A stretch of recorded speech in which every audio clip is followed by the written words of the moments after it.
महाभारत का महाविनाशकारी युद्ध कुरुक्षेत्र के मैदान में होने वाला था। पांडवों और कौरवों की सेनाएं आमने सामने खड़ी थीं। युद्ध का शंखनाद होने ही वाला था। तभी अर्जुन के मन में गहरी दुविधा उत्पन्न हो गई। उन्होंने देखा कि उनके सामने उनके अपने गुरु, भाई और रिश्तेदार खड़े हैं जिनसे उन्हें युद्ध करना था। यह सोचकर अर्जुन का हृदय भर आया, उनके हाथ कांपने लगे और उन्होंने अपना धनुष नीचे रख दिया। अर्जुन ने भगवान श्री कृष्ण से कहा, मधुसूदन, मैं अपने ही बंधु बांधवों को कैसे मार सकता हूँ? यह युद्ध विनाशकारी होगा। मुझे धर्म और अधर्म में अंतर समझ नहीं आ रहा। मेरे विचार भ्रमित हो रहे हैं। मैं युद्ध नहीं करना चाहता। अर्जुन की इस मानसिक स्थिति को देखकर भगवान श्री कृष्ण ने उन्हें गीता का दिव्य ज्ञान दिया। उन्होंने अर्जुन को समझाया कि शरीर नश्वर है लेकिन आत्मा अमर है। आत्मा की अमरता। भगवान श्री कृष्ण ने कहा, अर्जुन, आत्मा को न कोई शस्त्र काट सकता है, न अग्नि जला सकती है, न जल गीला कर सकता है और न ही वायु इसे सुखा सकती है। क्षत्रिय का धर्म और कर्तव्य। भगवान श्री कृष्ण अर्जुन को उनके धर्म, कर्तव्य के प्रति जागरूक कर रहे थे। उन्होंने समझाया कि एक क्षत्रिय योद्धा के लिए धर्म युद्ध से पीछे हटना उचित नहीं है। यदि युद्ध में मृत्यु होती है तो योद्धा को स्वर्ग प्राप्त होता है और यदि वो विजयी होता है तो धरती पर राज्य एवं वैभव प्राप्त करता है। यदि तुम युद्ध में मारे गए तो स्वर्ग प्राप्त करोगे और यदि विजयी हुए तो पृथ्वी पर राज्य भोगोगे। इसलिए हे कौन्तेय, अर्जुन उठो और निश्चय पूर्वक युद्ध के लिए तैयार हो जाओ। निष्काम कर्मयोग। भगवान श्री कृष्ण ने इस श्लोक में अर्जुन को निष्काम कर्मयोग का उपदेश दिया। उन्होंने समझाया कि हमें कर्म करते समय उसके फल की चिंता नहीं करनी चाहिए। अगर हम सिर्फ परिणाम की इच्छा से कर्म करेंगे तो असफलता मिलने पर दुख होगा और सफलता मिलने पर अहंकार बढ़ेगा।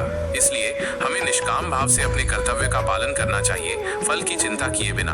अर्जुन, कर्म पर ही तुम्हारा अधिकार है, लेकिन कर्म के फलों में कभी नहीं। इसलिए कर्म करो, फल की चिंता मत करो। मनुष्य के पतन की मनोवैज्ञानिक श्रृंखला। भगवान श्री कृष्ण ने अर्जुन को समझाया कि किस प्रकार मनुष्य का पतन धीरे धीरे होता है। यह पतन एक मनोवैज्ञानिक श्रृंखला के रूप में कार्य करता है। ध्यान, कॉन्टेम्पलेशन। जब कोई व्यक्ति विषयों, भौतिक सुखों पर बार बार विचार करता है तो वे उसके मन में गहराई से बैठ जाते हैं। संग, अटैचमेंट। बार बार विचार करने से उनमें आसक्ति बढ़ती है। काम, डिजायर। जब यह आसक्ति मजबूत हो जाती है तो व्यक्ति उसे पाने की तीव्र इच्छा करने लगता है। क्रोध, एंगर। यदि कोई वस्तु प्राप्त न हो या बाधा आए तो व्यक्ति क्रोधित हो जाता है। विषयों, इंद्रियों के भोग का ध्यान करने से मनुष्य को उनमें आसक्ति हो जाती है। आसक्ति से इच्छा, कामना उत्पन्न होती है और इच्छा पूरी न होने पर क्रोध उत्पन्न होता है। यह समझने में मदद करता है कि मन को संयमित रखना कितना आवश्यक है। क्रोध के विनाशकारी प्रभाव। क्रोध एक बहुत ही विनाशकारी भावना है। जब व्यक्ति क्रोधित होता है तो वह सही और गलत में भेद नहीं कर पाता और भ्रमित हो जाता है। यह भ्रम उसकी स्मरण शक्ति को प्रभावित करता है, जिससे वो अपने अनुभवों और शिक्षाओं को भूलने लगता है। जब स्मृति नष्ट हो जाती है तो बुद्धि, विवेक भी नष्ट हो जाती है और विवेक के बिना व्यक्ति सही निर्णय नहीं ले पाता, जिससे उसका पतन निश्चित हो जाता है। अर्जुन, क्रोध से भ्रम, मोह उत्पन्न होता है। मोह से स्मृति, याददाश्त का नाश होता है। स्मृति के नष्ट होने से बुद्धि भ्रष्ट हो जाती है और जब बुद्धि नष्ट हो जाती है तो मनुष्य पूरी तरह से विनाश की ओर चला जाता है। इच्छाओं और आसक्तियों को नियंत्रित न करने से अंततः क्रोध और मानसिक अशांति उत्पन्न होती है। इसलिए श्री कृष्ण हमें सिखाते हैं कि हमें इंद्रियों पर नियंत्रण रखना चाहिए और विवेक पूर्वक कर्म करना चाहिए। नेतृत्व और अनुकरण की प्रवृत्ति। भगवान श्री कृष्ण समाज में नेतृत्व और अनुकरण की प्रवृत्ति को स्पष्ट करते हैं। वे इस श्लोक में अर्जुन को ये समझा रहे हैं कि समाज में श्रेष्ठ व्यक्तियों की जिम्मेदारी अधिक होती है, क्योंकि लोग उनकी बातों और कर्मों का अनुसरण करते हैं। यदि कोई महान व्यक्ति सत्कर्म करता है तो बाकी लोग भी प्रेरित होकर उसी मार्ग पर चलते हैं। इसी प्रकार यदि कोई प्रभावशाली व्यक्ति अनुचित आचरण करता है तो समाज पर भी उसका नकारात्मक प्रभाव पड़ता है। अर्जुन, श्रेष्ठ पुरुष जैसा आचरण करता है, अन्य लोग भी वैसे ही आचरण करते हैं। वो जिस आचरण को प्रमाण मानता है, समस्त संसार उसका अनुसरण करता है। धर्म की पुनर्स्थापना के लिए अवतार। जब भी संसार में अधर्म और अन्याय बढ़ता है और धर्म संकट में पड़ता है, तब भगवान स्वयं किसी न किसी रूप में अवतरित होते हैं। इसका तात्पर्य यह है कि ईश्वर समय समय पर धर्म की पुनर्स्थापना के लिए इस संसार में आते हैं, जिससे समाज में संतुलन बना रहे।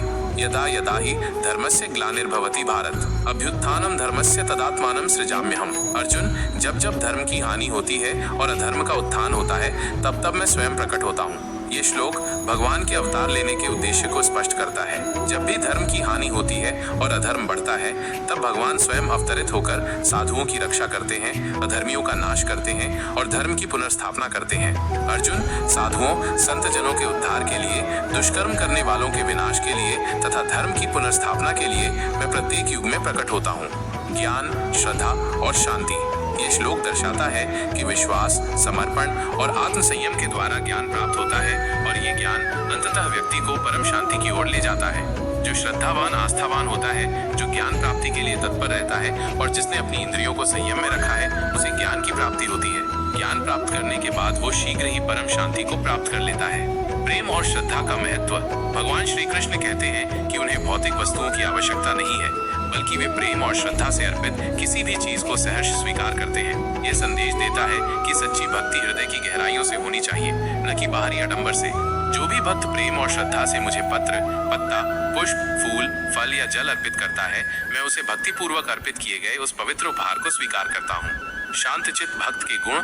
ये श्लोक शांतचित्त और स्थित प्रज्ञ व्यक्ति के गुणों को दर्शाता है। श्री कृष्ण कहते हैं कि जो व्यक्ति स्वयं संतुलित रहता है और दूसरों को भी अशांत नहीं करता, जो भावनात्मक उतार चढ़ाव से मुक्त है, वो व्यक्ति भगवान को अत्यंत प्रिय होता है। जो व्यक्ति न तो इस संसार से विचलित होता है और न ही संसार उसके कारण विचलित होता है, जो हर्ष, अत्यधिक खुशी, अमर्ष, क्रोध, भय और उद्वेग, चिंता से मुक्त है, वही मेरा प्रिय भक्त है। पूर्ण समर्पण और मोक्ष। ये श्री कृष्ण का सबसे महत्वपूर्ण उपदेश है, जिसमें वे पूर्ण समर्पण, श्रद्धा और भक्ति की बात करते हैं। वह कहते हैं कि सभी सांसारिक कर्तव्यों और धर्मों को त्याग कर केवल भगवान की शरण में जाने से मुक्ति संभव है। ये श्लोक भक्ति योग का सार है और हमें ये विश्वास दिलाता है कि सच्ची शरणागति से भगवान स्वयं हमें हर संकट से उबार लेंगे। सभी प्रकार के धर्मों, कर्तव्यों को त्याग कर केवल मेरी शरण में आओ, मैं तुम्हें समस्त पापों से मुक्त कर दूंगा, तुम शोक मत करो।